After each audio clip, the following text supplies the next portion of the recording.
एक बार की बात है, अमावस्या की रात थी और बहुत भयानक बारिश हो रही थी। तभी अचानक से बहुत जोर से बिजली कड़कती है और एक भूतिया बच्चा भूतलोक से मिर्ची नगर में आ जाता है और बिजली के कड़कने की आवाज से मोटू की नींद खुल जाती है और मोटू उठकर खिड़की में आकर देखता है। अरे यार, इतनी तेज बारिश हो रही है और ऊपर से अमावस की रात है और बारिश भी बहुत तेज हो रही है। तभी मोटू की नजर सामने खड़े एक भूतिया बच्चे पर जाती है जो कि हूबहू मोटू के जैसे दिखता था। डरावना सा चेहरा, बड़े बड़े दांत, सिर के ऊपर 2 सींग। मोटू भूतिया बच्चे को देखकर डर जाता है और पतलू के पास जाकर पतलू को बोलता है, पतलू उठो, पतलू उठो, बाहर देखो पतलू। फिर पतलू उठ जाता है और बोलता है, क्या हुआ यार मोटू, इतनी रात को मुझे क्यों उठा रहे हो? फिर मोटू बोलता है, पतलू, मैंने अभी अभी अपने घर के बाहर एक भूतिया बच्चे को देखा है और वह बच्चा मेरे जैसा दिखता है। वह अपने घर के बाहर ही खड़ा है और मुझे ही देख रहा है। फिर पतलू बोलता है, अरे सो जाओ यार मोटू, तुमने कहीं नींद में बुरा सपना देख लिया होगा। सो जाओ और मुझे भी सोने दो। यह बोलकर पतलू सो जाता है। मोटू फिर से उस खिड़की के पास जाकर देखता है तो वह बच्चा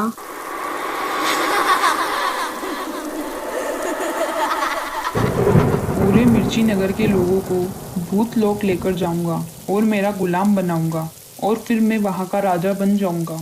भूतिया बच्चे की यह बात सुनकर मोटू डर जाता है और चुपचाप जाकर पतलू के पास सो जाता है। लेकिन पूरी रात डर की वजह से मोटू को नींद नहीं आती। फिर अगले दिन सुबह मोटू पानी के लिए नदी पर जाता है, लेकिन बहुत देर हो जाने के बाद भी मोटू घर वापस नहीं आता तो पतलू को चिंता होने लगती है। यार मोटू घर पर क्यों नहीं आया?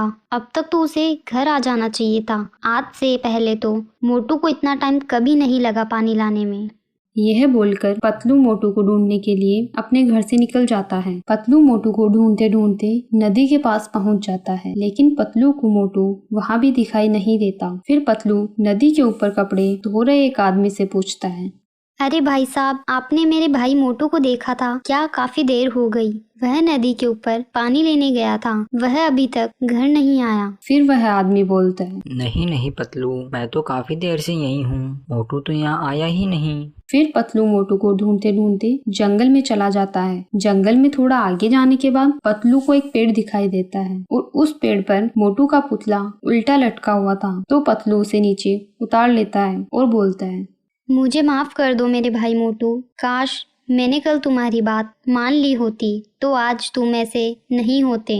तभी वहाँ नदी के ऊपर कपड़े धो रहा आदमी आ जाता है और पतलू से बोलता है, क्या हुआ पतलू भाई, ऐसे क्यों रो रहे हो तुम? और तुम्हारे हाथ में ये मोटू का पुतला कहाँ से आया?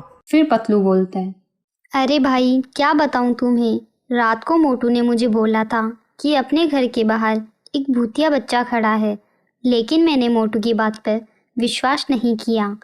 तो आज देखो मोटू के साथ क्या हो गया। फिर दोनों वहाँ से जाने लगते हैं और पतलू मोटू के उस पुतले को अपने साथ लेकर चला जाता है। तभी वहाँ एक भूतिया लड़का आ जाता है और बोलता है, अरे यार, उस मोटू का पुतला कहाँ चला गया?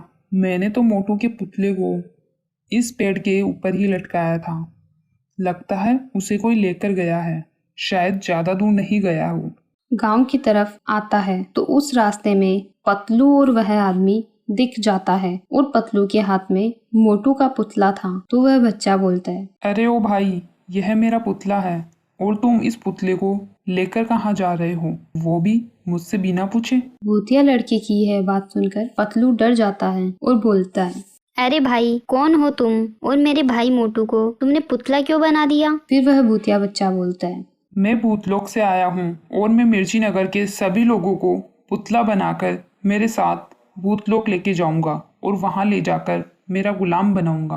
भूतिया बच्चा यह बोलकर अपने जादू से पतलू को भी एक पुतला बना देता है। यह सब वह आदमी देखकर डर जाता है और जल्दी से भागते हुए गांव के एक महान पंडित जी के पास जाता है और उन्हें सारी बात बता देता है। फिर पंडित जी उस आदमी के साथ उस जंगल में आते हैं और उस भूतिया बच्चे से बोलते हैं, कौन है तू और यहाँ क्या लेने आया है? तूने मिर्ची नगर वासियों को कुछ ज्यादा ही परेशान करके रखा है। पंडित जी की यह बात सुनकर वो बच्चा बोलता है, अरे ओ पंडित, तू यहाँ से चला जा, वरना मैं तुझे भी पुतला बना दूंगा। फिर पंडित जी बोलते हैं, इसका मतलब तू ऐसे नहीं मानने वाला। अब तुझे मैं अच्छाई की शक्तियाँ दिखाता हूँ। यह बोलकर पंडित जी मंत्र पढ़कर अपनी शक्ति से उस भूतिया बच्चे को वापस उसके भूत लोक पहुंचा देते हैं।